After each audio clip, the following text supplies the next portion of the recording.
a slight snapping action in the knee.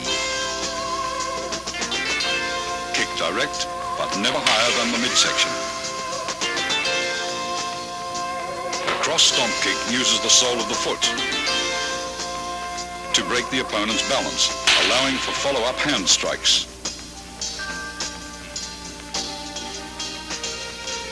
The low side kick is for stomping down with the heel or sole of the foot.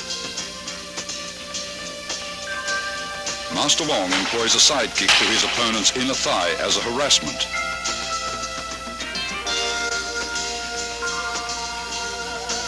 This is a cross stomp kick to side kick combination.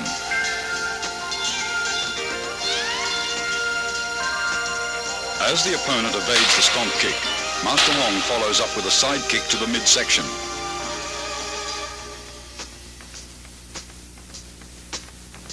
This is a front kick and leg trip combination.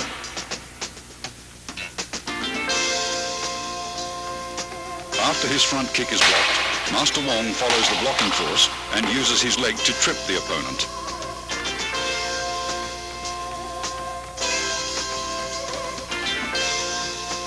Wing Chun's basic stance is shoulder width or a bit wider. Knees are slightly bent. This natural fighting stance affords both stability and mobility. You should be coiled, ready to burst into an attacking or retreating opponent. Advances and withdrawals are performed by a short shuffling motion of the feet, somewhat like the Western fencing shuffle, where you remain in the same stance throughout.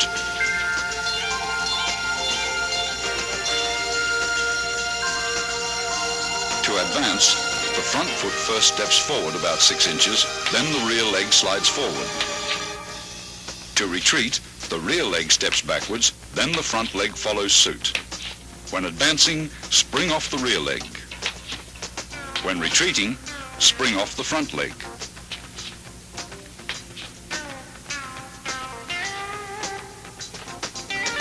Circle stepping differs from the shuffle in that you actually alternate between left and right stances.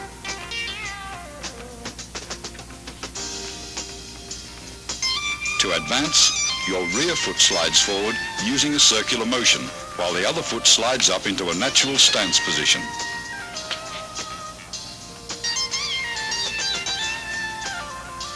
Circle stepping is used for cutting off or pressing an opponent who has great mobility.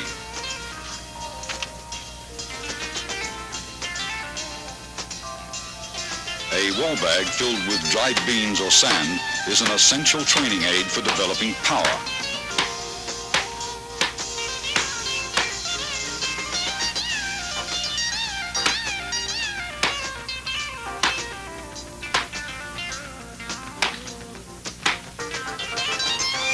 Striking with the fist or palms gives one a feeling of penetration and toughens the skin and bones. Train slowly and gradually.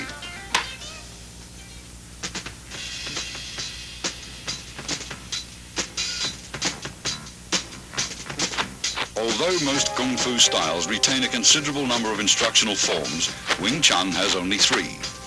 Contained within these 3 forms, however, is the entire scope of the style's theoretical and technical knowledge.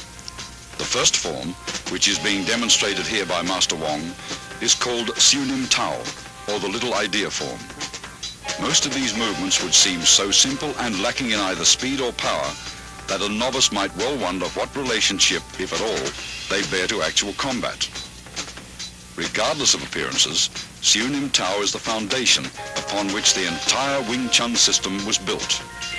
It includes most of the basic techniques discussed earlier: stance, shifting, blocks, punches, and finger strikes, as well as all the underlying scientific principles covering the center line, elbow positioning, and the 4 gates.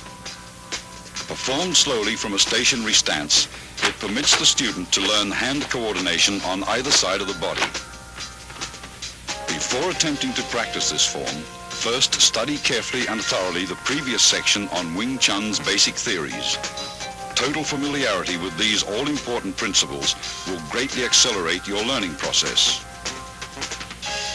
Once you feel you understand all the basic concepts, begin practicing the footwork patterns, blocks, kicks, and strikes, first separately, then in combinations until you can execute them naturally and without any conscious effort.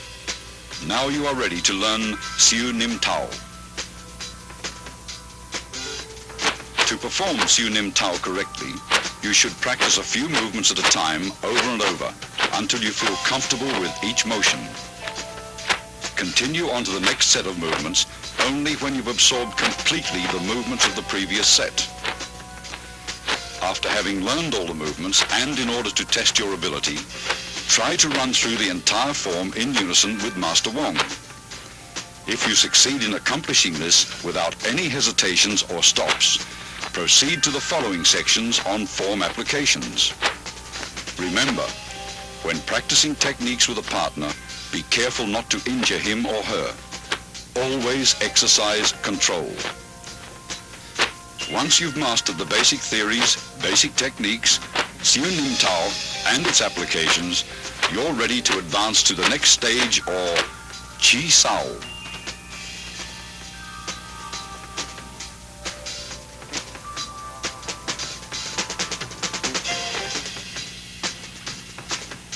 Tan Sao, or the palm-up block, uses a sudden forearm twist at the end of the movement for increased effectiveness.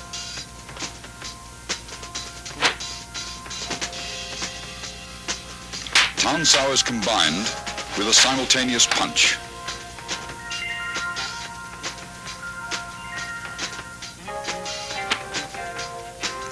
Hyun Sao, or the circling palm, is used after blocking to encircle your opponent's arm. It utilizes one hand for both blocks and attacks. After encircling the opponent's arm, a palm thrust follows naturally. Pak Sao, or the palm slap, is effective for upper gate defense. It is best combined with a head slip or body dodge. The downward palm block is used against attacks to the lower gate.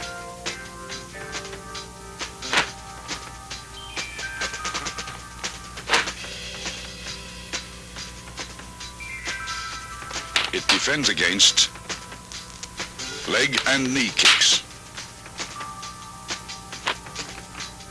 Here, a variation of the downward palm block is used to break out of an attempted elbow lock.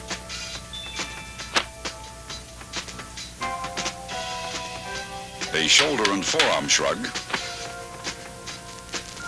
can repel an attacker.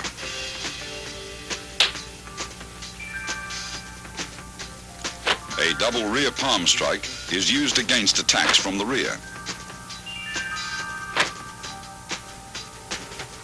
It is a primary defense against a rear bear hug and can be followed with a throw.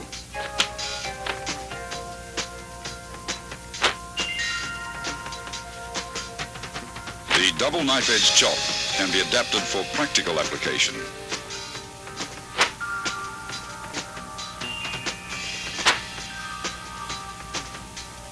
The primary target is the opponent's throat. This is the palm jerk block.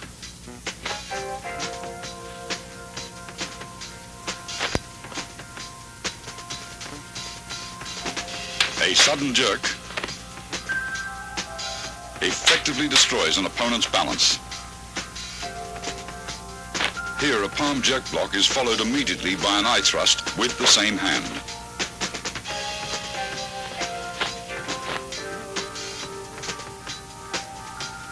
The palm jerk